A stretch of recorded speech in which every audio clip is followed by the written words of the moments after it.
नमस्कार, मैं Vinayak Wintex crop care company में से फिर से एक बार आप सभी फार्मर बंधुओं का हार्दिक स्वागत करता हूं। आज का जो अपना विषय है अपना पार्ट 2, जैसे कि हमने पहले पार्ट 1 बनाया था, पार्ट 2 आज का है। तरबूज और खरबूज में 15 से 30 दिन में हमें क्या ध्यान रखना है, कौन सी चीज़ों पे हमें फोकस करना है, इसके बारे में आज हम डिस्कशन करेंगे। उससे पहले अगर आप हमारे चैनल पे नए हो तो चैनल को सब्सक्राइब कीजिए और बाजू में जो बेल आइकन का बटन है वो दबाइए ताकि आपको खेती संबंधित वीडियो जल्द से जल्द मिले। वीडियो एंड तक देखना, थोड़ी लंबी वीडियो होगी लेकिन एंड तक देखोगे तो सभी पूरी तरह से जानकारी मिलेगी। तो आज का विषय हम चालू करते हैं। 15 से 30 दिन में हमें क्या क्या चीजों पे ध्यान रखना है, क्या क्या चीजों पे हमें प्लान करना है।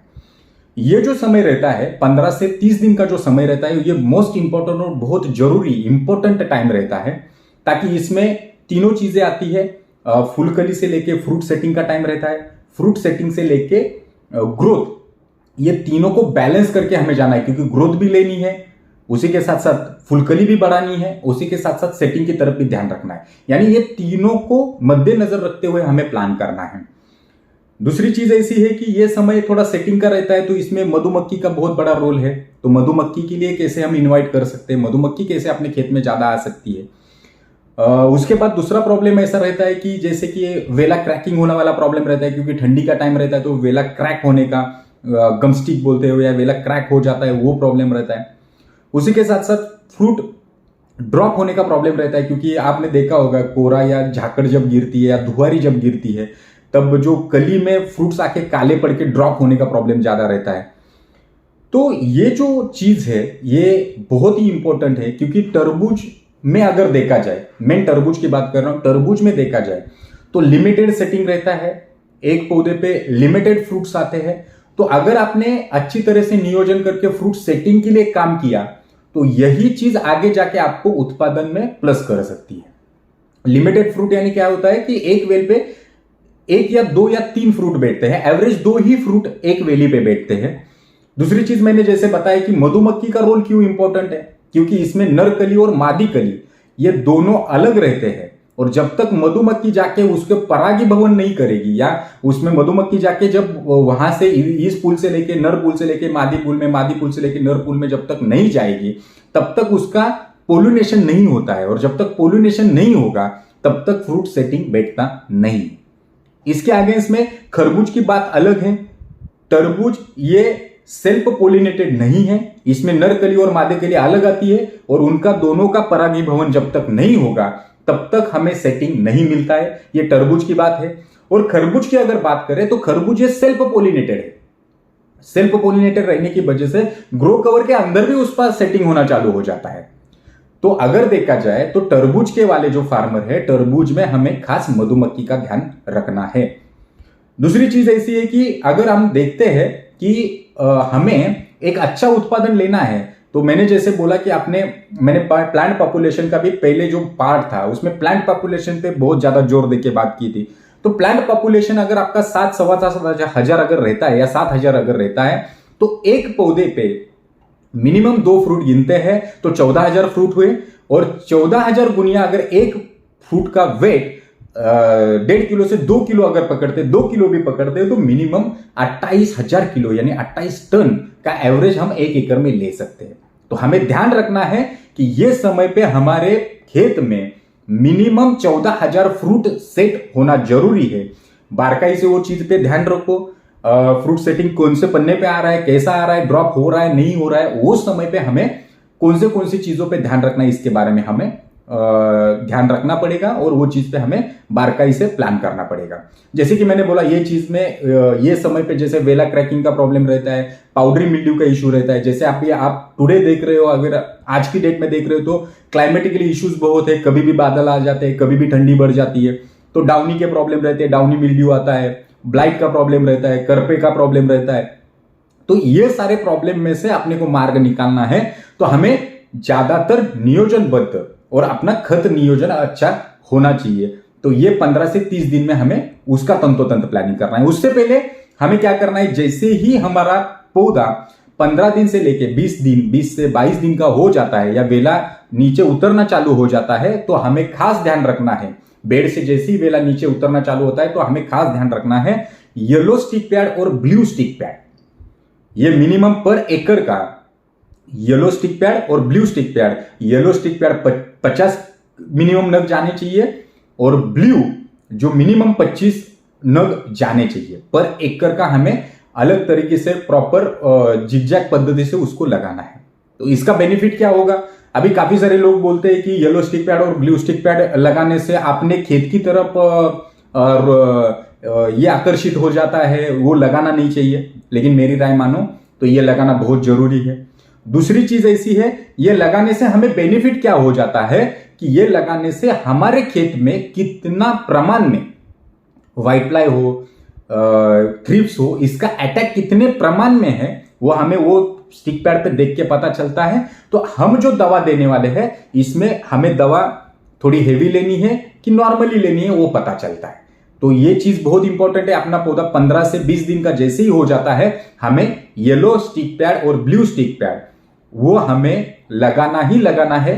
मिनिमम 50 ये जाने चाहिए येलो और ब्लू मिनिमम 25 स्टिक पैड जाने ही चाहिए, ये बहुत जरूरी है। और उसके बाद हमें क्या करना है, जैसे ही पौधे का अपना 22 से 25 दिन का हो जाता है, फ्रूट्स धीरे धीरे छोटे छोटे छोटे छोटे आकार के दाने के आकार के जैसा दिखना चालू हो जाता है, तो फिरामेन ट्रैप यानी जो ट्रैप कंदील बोला जाता है, वो मेलन उसमें लूर आती है, उसके साथ वो मैं फोटो भी दिखा रहा हूं साइट में, तो वो उसके अंदर लगा के हमें क्या करना है, अपने अलग अलग जगह पे कॉर्नर पे थोड़ा सा ज्यादा और मिनिमम 1 एकड़ का 7 का प्रमाण है, लेकिन आप 10 तक लगा सकते हो। तो इसमें क्या हो जाता है कि उसमें जो लूर रहती है उसमें जो उसकी मादी है उसकी स्मेल से आके उसमें ट्रैप में अटक जाती है, तो फल के ऊपर जो आने वाले डंक है वो बहुत ही कम गिरेंगे। दूसरी चीज ऐसी है कि क्या हो जाता है, फ्रूट के ऊपर फल मक्खी डंक करती है, हमें दिखता नहीं है, लेकिन फ्रूट जब बड़ा हो जाता है तो उसका आकार बिगड़ जाता है और पूरा डायरेक्ट वो 2 नंबर में चला जाता है या सड़न पकड़ लेता है और बहुत सारा उत्पादन लॉस होता है। तो हमें 22 से 25 दिन में कुछ भी हो जाए हमें फिरामेन ट्रैप लगाना है और वो बहुत ही इंपॉर्टेंट चीज है। उसके बाद हम जाते हैं कि क्या करना है हमें, वो समय पे हमारा जो रेगुलर पानी चल रहा है, पानी नियोजन में थोड़ा सा क्या करना है, पानी थोड़ा सा रिवर्स करना है। पानी रिवर्स करने का रीजन ये है, जब आप प्लांट के ऊपर ट्रेस देते हो तो डायरेक्ट उसका फ्रूट सेटिंग में बहुत अच्छा बेनिफिट मिलता है। तो पानी जो भी आप दे रहे हो तो थोड़ा सा 20% 30% से रिवर्स कीजिए। पानी नियोजन में थोड़ा सा वो फ्रूट सेटिंग का समय जो रहता है वो समय पे खास हमें पानी नियोजन में ये चीज पे ध्यान रखना है। उसके बाद हम जानते हैं, जैसे मैंने बोला कि ये समय पे आप सोच रहे हो कि ये तो सारी चीजें हो गई, लेकिन अभी करना क्या है, खातर कैसे डालना है, उसके बाद आपको स्प्रे कौन से करने हैं, ये चीज मैं डेफिनेटली आपको बताऊंगा और उसके बारे में भी हम डिस्कशन करेंगे। तो जैसे ही मैंने 15 दिन का शेड्यूल दिया था, अभी 16वां दिन आएगा। 16वें दिन में हमें ड्रिप एप्लीकेशन में क्या करना है, 19-19-19 5 किलो लेना है। उसके साथ ऑल इन वन लेने का मतलब ये है कि ज्यादातर उसका मूल का विकास अच्छा हो और ज्यादा ब्रांचेस उसको आए। तो 19-19 5 किलो और all in one 500 gram 500 ml हमें ड्रिप से देना है। उसके बाद जैसे ही अपना 18वां दिन आएगा, 2 दिन छोड़ के 18वें दिन में अपने को क्या करना है, चिलेटेड माइक्रोन्यूट्रिएंट देना है। वो मिनिमम जाएगा 250 ग्राम, जो कैच मिक्स एफ नाम से आएगा, जो 250 ग्राम देना है। और उसके साथ रिलीफ देना है हमें। रिलीफ देने का बायो स्टिमुलेंट है और स्टिमुलेंट की वजह से मूल के विकास में भी अच्छा काम होता है और फ्लावरिंग के लिए प्री प्लानिंग या प्री तैयारी जो बोलते हैं वो अच्छी तरह से हो जाता है। तो 18वें दिन में अपने को रिलीफ और चिलेटेड माइक्रोन्यूट्रिएंट देना है। जैसे ही अपना पौधा 20 दिन का हो जाता है, हमें कैल्शियम नाइट्रेट 5 किलो और कैच बोर यानी बोरॉन आएगा, वो 500 ग्राम हमें ड्रिप से छोड़ना है। यानी जैसे ही अपने पौधे का 20 दिन हो जाता है, हमें कैल्शियम नाइट्रेट और बोरॉन देना है। उसके बाद जैसे ही अपना पौधा 22वां दिन का हो जाता है, तो 22वें दिन में 126105 किलो, 22वें दिन जो पर एकड़ का 5 किलो 1261 रिपीट हमें ऑल इन वन जो लेना है वो 500 ग्राम लेना है। उसके बाद जैसे ही अपना पौधा 24वें दिन का हो जाता है, 24वें दिन हमें 13-40-13 5 किलो देना है और उसी के साथ चिलेटेड माइक्रोन्यूट्रिएंट रिफिट लेना है, वो जाएगा 500 ग्राम से। उसके बाद जैसे ही अपना पौधा 26वें दिन का हो जाता है, 26 दिन का हो जाता है, उसमें रिपीट हमें 13-40-13 लेना है और उसके साथ एमिनो एसिड का कॉम्बिनेशन है। एमिनो एसिड्स अगर बॉडी में जाता है तो प्लॉट यानी जो पौधा है वो पूरा फ्रेश रहता है और उसके बाद पूरी तरह से उसको ब्रांचेस, फुलकली और फुलकली का फ्रूट सेटिंग का टाइम रहता है तो विनग्रो 500 ml लेना है। उसके बाद अपना पौधा जैसे ही 28 दिन का हो जाता है 13-40-13 रिपीट कैचबोर्ड जो बोरॉन है वो 500 ग्राम लेना है। और अपना पौधा जब 30 दिन का हो जाता है तो हमें क्या करना है 13-40-13 रिपीट 5 किलो और चिलेटेड माइक्रोन्यूटन 500 ग्राम। ऐसा पूरा 15 दिन का 2 या 3 दिन का गैप लेके ये डोसेस अपना ड्रिप से जाना चाहिए। थोड़ा हेवी डोज रहेगा बट ये चीज समझनी बहुत इंपॉर्टेंट है क्योंकि अपना जो वाटरमेलन हो या मस्क मिलन है ये 60 से 70 दिन का क्रॉप है और 60 से 70 दिन में हमें 25 से 30 टन तक पहुंचना है। तो ये चीज में हमें बहुत ध्यान देके बहुत ही हर चीज को टैकल करके हर चीज का प्लान करके हमें जाना है। तो हर चीज में हमें तंतोतंत प्लानिंग करना है। इसके बाद जैसे कि हमारा 1 से 15 दिन का शेड्यूल है उसमें 16वें दिन में बीच में एक बार अपने को फंजीसाइड जो भी नॉर्मली आपको मिलता है, रेडोमिल रहने दो, रोको रहने दो, बाविस्टिन रहने दो, जो भी फंजीसाइड आपको मिलता है एक दफा 500 ग्राम ड्रिप से छोड़ के ले लो। और जैसे ये 30 दिन खत्म होते हैं हमें एक बार नॉर्मली रिपीट एक बार अगर हो सके तो आपको अगर ऑर्गेनिक में जाना चाहते हो या बायो में जाना चाहते हो तो ट्राइकोडर्मा सूडोमोनास आप छोड़ के ले सकते हो। लेकिन ट्राइकोडर्मा सूडोमोनास अगर छोड़ते हो तो मिनिमम हमें वहां से आगे 4-5 दिन का गैप देना पड़ेगा। अगर वो पॉसिबल नहीं है तो रिपीट आप क्या कर सकते हो, फंजीसाइड ले सकते हो। जैसे मैंने रिपीट बोला कि रेडोमिल है, बाविस्टिन है या एंट्राकॉल है, एलिएट है, एक बार ये समय पे छोड़ के ले लो। यानी जमीन में जो फंगस अगर किसी कारणवश तो बढ़ रहे तो वो वहां पे वो कंट्रोल रहेगा। तो ये चीज हो गई कि आपने ड्रिप एप्लीकेशन में कौन से चीजों का ध्यान रखना है, बराबर। उसके बाद हमें क्या करना है स्प्रे नियोजन में। स्प्रे में क्या प्लान करना है तो हमें स्प्रे में जो है वो 15 से 30 दिन में स्प्रे में कौन सी चीजों का ध्यान रखना है। जैसे कि मैंने आपको बोला कि 15 से 30 दिन में हमें ये जो चीज रहता है तो सेटिंग पीरियड रहता है। तो कौन सा भी गलत स्प्रे डाल के उसका अपने पौधे के ऊपर या अपने मधुमक्खी के ऊपर किसी भी चीज का दिक्कत नहीं आए, ये चीज में हमें खास ध्यान रखना है। तो आपने ये जो मैंने जैसे बोला कि मैं इंपॉर्टेंट क्यों बोल रहा हूं क्योंकि एक बार सेटिंग हो गया तो हमें कोई चीज का दिक्कत नहीं है। लेकिन सेटिंग के समय अगर हमने गलत स्प्रे डाला तो डेफिनेटली गलत स्प्रे जाने से लॉसेस ज्यादा हो जाएंगे। तो हमें क्या करना है ये 15 से 30 दिन में कौन से स्प्रे लेने हैं, इसमें हर चीज को हम टच कर रहे हैं, हर चीज का ध्यान रख रहे हैं। जैसे कि हमने प्रिकॉशन में ही येलो स्टिक पैड और उसके साथ ब्लू स्टिक पैड और फिरामेंट ट्रैप लगा दिए तो आइडिया आ जाती है कि कौन से स्प्रे लेने हैं। लेकिन मैं टेंटेटिव आपको स्प्रे का प्लानिंग दे रहा हूं।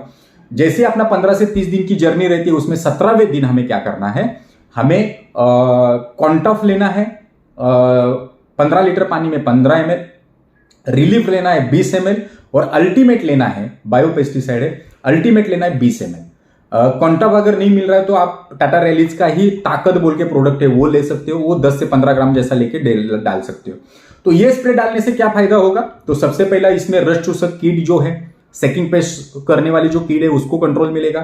बायोस्टिम्युलेंट जाने से, स्प्रे में जाने से पत्ते की चौड़ाई अच्छी निकलेगी, ब्रांचेस अच्छी निकलेंगे और फुलकली के लिए बहुत वो रेडी रहेगा, तैयारी रहेगी और फुलकली आते वक्त बहुत ही स्ट्रांग और हेल्दी फुलकली आएगी। और उसके साथ हम क्या दे रहे हैं, एक फंजीसाइड दे रहे हैं। तो फंजीसाइड से जो डाउनी है, पाउडरी मिल्ड्यू है, उसके बाद ब्लाइट है, करपा है या जो वेल फटने वाला जो प्रॉब्लम है या डुक रुकने वाला जो प्रॉब्लम है उसका कंट्रोल बहुत अच्छे से मिलेगा। यह होगा 17वें दिन का। फिर 17 से फिर 3-4 दिन का गैप रखना है। 21वें दिन 20 से 21वें दिन कौन सा स्प्रे लेना है तो उसमें हमें लेना है इक्तारा जो लीफ माइनर से लेके सेकिंग पेस्ट के लिए काम करेगा। उसके साथ रेडोमिल लेना है, मेटालैक्सिल और मेनकोजेब का कॉम्बिनेशन है, कॉन्टेक्स और सिस्टमेटिक में काम करता है। तो जो पौधे के ऊपर या पन्ने के ऊपर आने वाले फंगस को भी कांटेक्ट में वो तो तुरंत उसको कंट्रोल में ले लेगा और सिस्टम के अंदर जो भी फंगस बन रहा है उसको भी कंट्रोल में लेगा। और उसके साथ हमें क्या लेना है, ऑल इन वन लेना है जो फुलकली के लिए बहुत अच्छे से काम करेगा। उसके बाद जैसे ही अपना पौधा 25 दिन का हो जाता है उसमें हमें क्या लेना है तो उसमें हमें रिफिट क्या करना है, कस्टोडिया लेना है और उसी के साथ साथ लैनो लेना है। लैनो व्हाइट प्लाई के लिए काम करेगा और कस्टोडिया डाउनी भूरी करपे के लिए काम करेगा। क्योंकि अभी ठंडी का टाइम है तो पाउडरी की इश्यूज बहुत रहेंगे तो पाउडरी के लिए बहुत अच्छे से काम हो जाएगा। और अगर उसमें आप बायोस्टिमुलेंट रिफिट आप रिलीफ ऐड कर सकते हो, वो समय तो बहुत इंपॉर्टेंट और कली का टाइम रहता है और कली से फ्रूट सेटिंग का टाइम रहता है, तो बहुत अच्छे से ध्यान हमें वो चीज में रखना है। उसके बाद 29 दिन यानी 29 डेज में हमें क्या करना है, उसमें हमें लेना है अमिस्टार टॉप जो सिजेंटा कंपनी का है। उसका प्रमाण जो है वो 15 लीटर पानी में 10 ml लेना है, या 200 लीटर पानी में उसको आप 100 ml ले सकते हो। उसके साथ एनलार्ज, ये जो प्रोडक्ट है ये रिपीट एक बहुत अच्छे से और बहुत अच्छे फुलकली और साइज और ग्रोथ के लिए बनाया है। तो एनलार्ज आप 200 लीटर पानी में 200 ml से 250 ml ले सकते हो। और उसी के साथ नॉर्मली आप एक आधा सेकिंग पेस्ट के लिए जैसे एक्ट्रा है या SLR है, ऐसा प्रोडक्ट डाल सकते हो। तो आपका व्हाइट प्लाई है, या आप अगर ओबेरॉन लेते हो ये स्प्रे में, तो ओबेरॉन से आपको व्हाइट प्लाई की पूरी साइकिल, व्हाइट प्लाई की जो इंडा अवस्था है और पीला अवस्था है उसको कंट्रोल अच्छे से मिलेगा। उसी के साथ साथ माइट्स को भी अच्छी तरह से कंट्रोल मिलेगा। तो ये चीज में आप अमिस्टार टॉप, एनलार्ज और उसके साथ अगर आप ओबेरॉन लेते हो तो बहुत ही अच्छा बेनिफिट मिलेगा। उसमें अगर अमिस्टार लेना है तो 200 लीटर पानी में 100 ml लेना है, एनलार्ज लेना है तो आप 200-250 ml ले सकते हो, और ओबेरॉन लेते हो तो मिनिमम 200 लीटर पानी में 150 से 200 ml लेके आप 29वें दिन का अगर स्प्रे करते हो, तो ये चीज में हर एक चीज में 15 दिन से लेके 30 दिन में हर एक बाजू से, हर एक एंगल से हमने फंगस नहीं आए, उसके साथ सेटिंग अच्छा मिले, उसी के साथ साथ ग्रोथ अच्छी मिले, उसी के साथ साथ हमारा फ्रूट कली से फ्रूट सेटिंग का टाइम अच्छा मिले, ये सभी चीजों को हमने क्या किया है, इसमें कवर कर लिया है। तो ये चीज में आप अगर प्रॉपर तरीके से ध्यान रखोगे तो अच्छे से अच्छा बेनिफिट आपको मिलेगा। उसके बाद ये हो गई तरबूज की बात। खरबूज में हमें क्या करना है, तो खरबूज में जैसे कि आपने बोला, या हम जो खरबूज की बात कर रहे हैं, और जैसे मैंने पहले ही बोला था कि तरबूज और खरबूज का अगर देखा जाए तो शेड्यूल लगभग सेम रहता है, लेकिन हम क्या करते हैं, जैसे 2 स्प्रे लगाते हैं उसके ऊपर ग्रो कवर डालते हैं। ग्रो कवर डालने के बाद लगभग हम स्प्रे नहीं करते, उसके बाद हम पूरी तरह से उसको वहां से आगे 20 से 22-25 दिन तक ग्रो कवर उसको पैक रहता है। अगर अंदर क्लाइमेट चेंज हो जाता है, बारिश आ जाती है, तो आपको ग्रो कवर निकाल के अगर स्प्रे करना है तो एक आधा अच्छा वाला स्प्रे आप करवा सकते हो। जैसे मैंने बोला अमिस्टार टॉप, ये जो आपने 29वें दिन का है, जब भी आप ग्रो कवर निकालोगे तो ये स्प्रे करवा देना। इसमें अमिस्टार टॉप है, एनलार्ज है, और उसके साथ साथ ओबेरॉन का अगर स्प्रे करते हो तो व्हाइट प्लाई, उसके बाद फंगस, और उसके बाद सेटिंग के लिए बहुत अच्छा काम हो जाएगा। ग्रो कवर निकाल के आप स्प्रे करके फिर से ग्रो कवर आप उसको ढाक सकते हो। तो ये हो गया तरबूज के बारे में और खरबूज के बारे में डिस्कशन। काफी हद तक जैसे हमारे काफी सारे फार्मर पहले वीडियो को बहुत अच्छा हमें सपोर्ट मिला है, आशा करता हूं कि ये भी वीडियो का आप अच्छी तरह से सपोर्ट करोगे। और आपको वीडियो अगर अच्छी लगी हो तो वीडियो को लाइक कीजिए और अपने फ्रेंड सर्कल में इसको शेयर कीजिए, ताकि ज्यादातर फार्मर लोगों के पास ये वीडियो पहुंचे और कम खर्चे में कैसे हम अच्छा तरबूज और खरबूज में उत्पादन लेना है, इसके लिए हम कंटिन्यू कार्यरत रहते हैं। मैं नीचे नंबर डालता हूं, और जहां जहां आपको दिक्कत लगती है तो मेरा और मेरे जो कलीग्स हैं उनका नंबर मैं शेयर कर रहा हूं। आप हमारे साथ जुड़ के अपनी खेती में अच्छे से अच्छा उत्पादन ले सकते हो, और अच्छे से अच्छा उत्पादन लोगे, ये आशा व्यक्त करता हूं। और आज की वीडियो यहीं पे खत्म करता हूं। धन्यवाद, नमस्कार।